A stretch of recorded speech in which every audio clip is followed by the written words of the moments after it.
7 down to 140. Through job fairs and an offer of a $3,000 signing bonus, Marta has found a group of new drivers preparing to go on the road.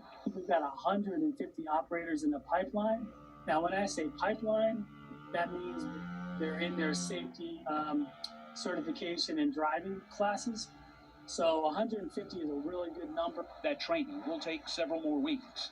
Marta is on track to be back to full staff by August, but could lose more drivers by then. So the agency continues to recruit. In any given month, we lose about 3% or so of our operators. And that's just natural.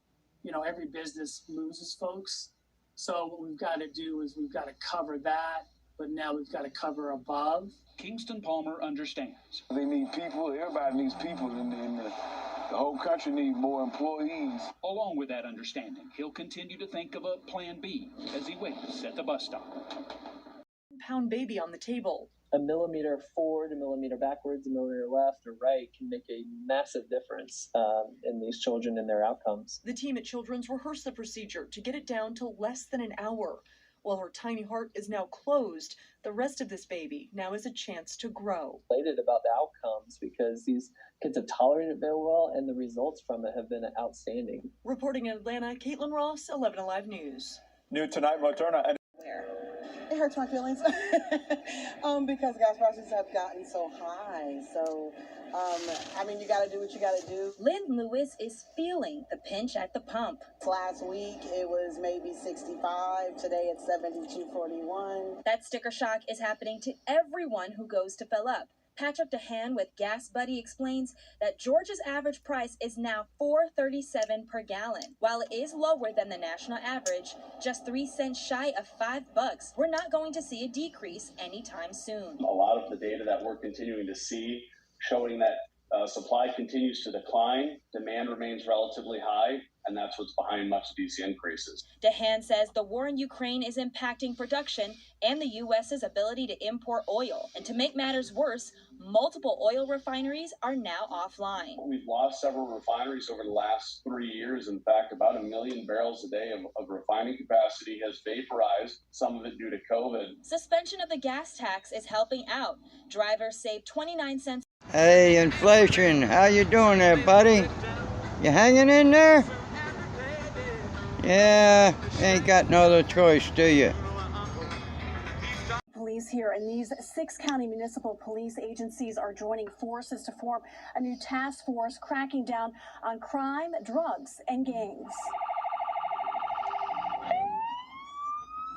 Clay County is the 3rd smallest county, but the 5th most populated. The increase in population has meant a rise in crime. When you see an escalation in major crimes, we got to do something about it. Clayton County Commissioners Chairman Jeffrey E. Turner knows all about policing, with 23 years experience in law enforcement, including as the former Clayton County Police Chief. The citizens don't care about county and city lines. They want to feel safe where they live, work, and play. The Clayton County Board of Commissioners approved the Joint Crime Suppression Task Force at its Tuesday evening meeting.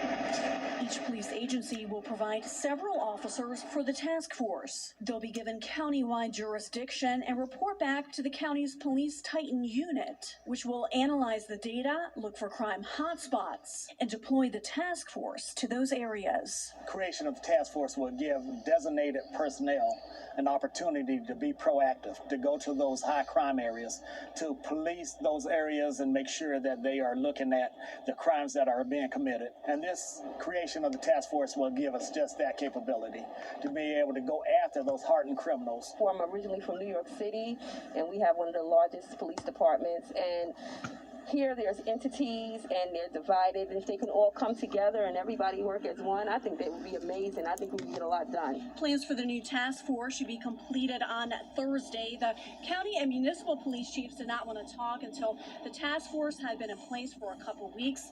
We are going to follow up then and let you know how it's going. In Jonesboro, I'm Dawn White, 11 Alive News. Today is the first day on the job. Worth of tools, equipment for repair, restoration for homes, tile cutters, saws, drills, pressure washer. His wallet was in the vehicle with about $500 in cash and all of our company credit cards and his personal effects in his wallet. And then also there was a pistol in the vehicle that was loaded that was his personal property. The truck is a 2016 Chevy with the company logos on the side. Porter wants anyone who might know the whereabouts of the truck to come forward. We're close to a lot of major highways in the neighborhood it was taken from, so it could be anywhere in the state of Georgia, Alabama, any of our neighboring states. I'm told this will impact business for that driver and the company. Of course, if you know anything, come forward. You can remain anonymous. They do believe that there was a tracking device that might have been tampered. I'm breaking that part of the story down when you join us on News Edge at 11. At DeKalb County Police Headquarters, I'm Eric Perry, Fox 5 News. Police recruit class hits the streets. They have completed more than 900 hours of training over a 9-month period. The public is really unaware of how much these officers do train. We update our training regularly. We also update our equipment. We've got new electronic equipment. We've got new equipment on their gun belts. So I'd say they're a lot more equipped than I was when I hit the street. At the start of the year, Mayor Dickens pledged to hire a total of 250 officers by the end of this year. Right now, they still have a lot of openings, about 175 of them. You wake up on Thursday, rain should be out of here, a little bit of cloud cover lingering on and temperatures into the 70s. In the afternoon, I think we are going to stay dry, even though forecast tries to show an isolated shower here and there. Thursday, I expect to be dry with temperatures rising into the 80s for highs. And then we start off Friday, we're dry. That's 7 a.m. on Friday. We move into the afternoon, though. A little bit of shower activity to our west, temperatures rising into the 80s. And I think before sunset on Friday, we're going to start to see a few of these showers here. Possible, as well as some really torrential heavy rain. All right, temperatures, it has that summer feel out there. We're in the 70s, still 80 here, and the high humidity, high dew points has a lot of moisture content in the air. All that you see here on the screen racing off to the east at about 35 miles an hour. Pretty good complex here over in Barrow County, Clark County, Jackson County. That's northeast of the city, heading up I-185, going up through Dawsonville and going toward Dawsonville, right? The Gainesville, Oakwood area, Lula, and then on up into the North Georgia mountains. Yeah, we're seeing a few showers and thunderstorms there. More wet weather right along the Georgia-Alabama line. Those storms have weakened. These to the southwest of Atlanta may kind of ramp up. This one's going through Cleveland County, Alabama right now, kind of peppering down southwest of the city. Pretty good thunderstorm there in Coweta County near Sonoy. Now, we expect this complex to keep on rolling through here this morning into the wee hours of the morning, and we're going to see some pretty heavy rainfall, perhaps some of that. The good news is the big